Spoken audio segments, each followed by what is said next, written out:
ISO 9000 by Eags. Background of ISO 9000.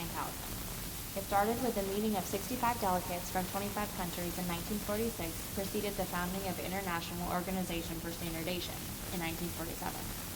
Since ISO was founded, it has published nearly 20,000 international standards. ISO is a non-government organization consisting of members from 162 countries' national standards bodies. In 1951, the international standard was published specifying the standard reference temperature for geometrical specifications. Day-to-day operations of ISO are run by the Central Secretariat in Geneva, Switzerland.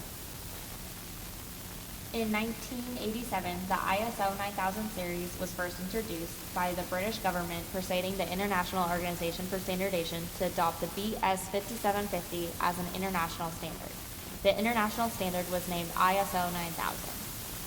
The 1897 series mimicked the British standard of BS 5750's three models for quality management systems. A system was selected based on the scope of organization's activities, also influenced by other existing standards, and is well suited to manufacturing. With the 1987 ISO 9000, there was a tendency to place emphasis on conforming to procedures, though the actual intent was likely supposed to be the overall of management. The 1994 revision of the ISO 9000 was revised to emphasize quality assurance using preventative actions, not just the final product inspection, and continued to require proof of compliance with documented procedures. The downside of the 87 and 94 versions were companies had a tendency to implement the requirements by creating shelf loads of procedure manuals. For some companies, the quality system could actually impede the adoption and improvement process. The 2000 revision included three standards, previously to 9001, 9002, 9003, and all combined it into 9001. They placed the concept of process management front and center in an effort to make a radical change in thinking, demanding involvement of upper executives and expecting a continual process improvement were made explicit. The 2008 revision had no new requirements added from the 2000 version, but important clarifications and modifications had been made. The purpose of the 9000 series was to address various aspects of quality management. The ISO 9000 contains various sections that are used to provide guidance and tools for companies and organizations to help ensure that their products and services consistently meet customers' requirements and that the quality is consistently improved. The purpose of the ISO 9001-2008 series was to set out a criteria of specified requirements for a quality management system. These requirements were meant to be applicable to any organization of any size or any field of activity. The only section in the series that is able to be certified to. The ISO 9001 is based on strong customer focus, motivation and implication of top management, process approach, and continual improvement. The ISO 9001 is for organizations needing to demonstrate the ability to consistently provide products that meet customers and applicable statutory and regulatory requirements.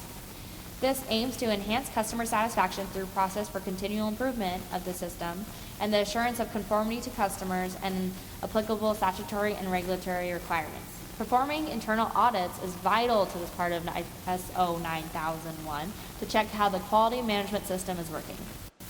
The purpose of ISO 9000-2005 series was to define the basic concepts, language, and fundamentals of quality management systems that form the ISO 9000 series, to provide a common understanding of the terminology of quality management.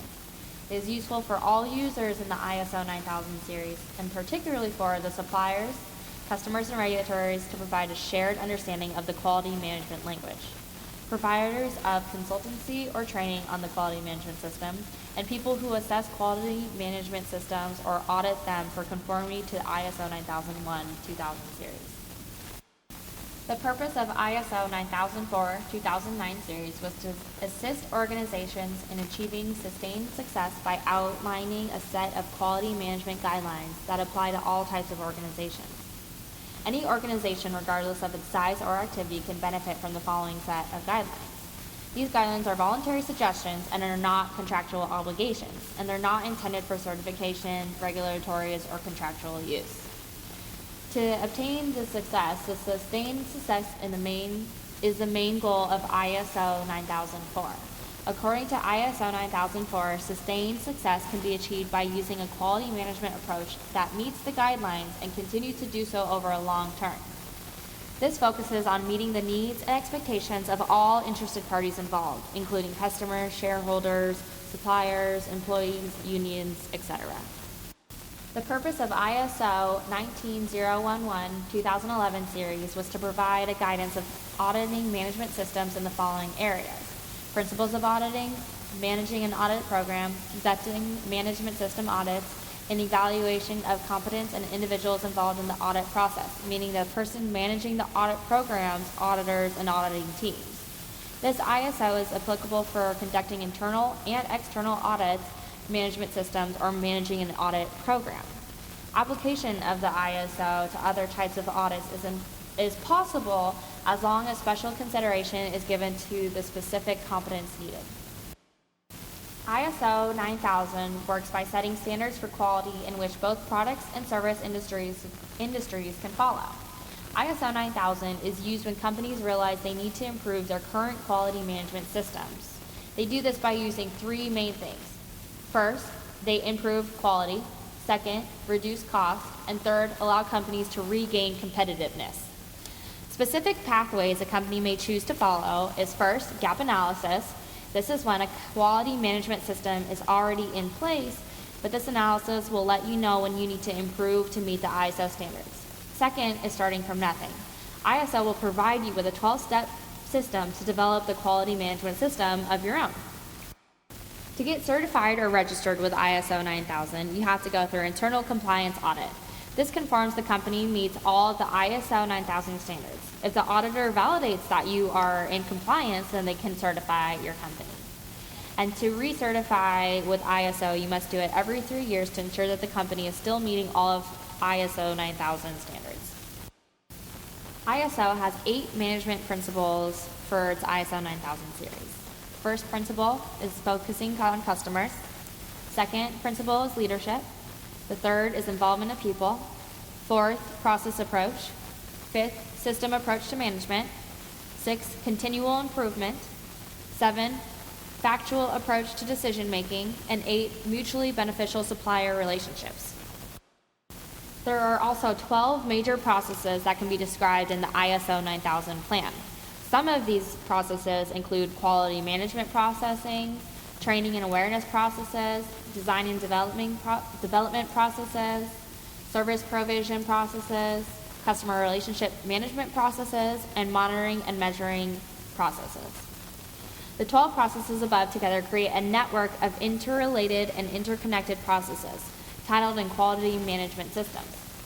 Quality Management Systems uses a process approach to manage and control how its quality policy is implemented and how its quality objectives are achieved.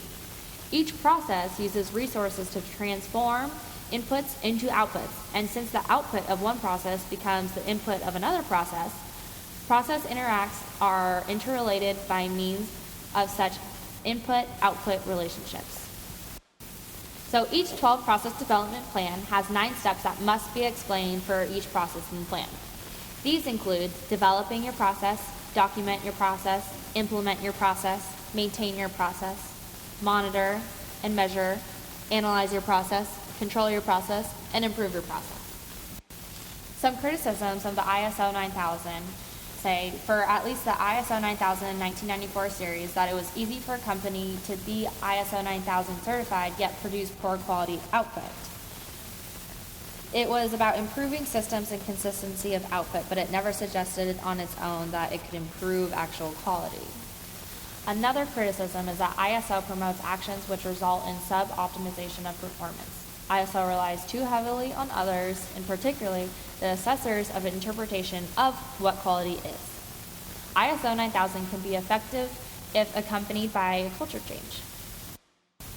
Many of the criticisms leveled at the ISO 9000 to 1994 series have been addressed in the 2000 revision of the standard. This is our Works Cited page, and thank you so much for listening. Go Eags! Woo!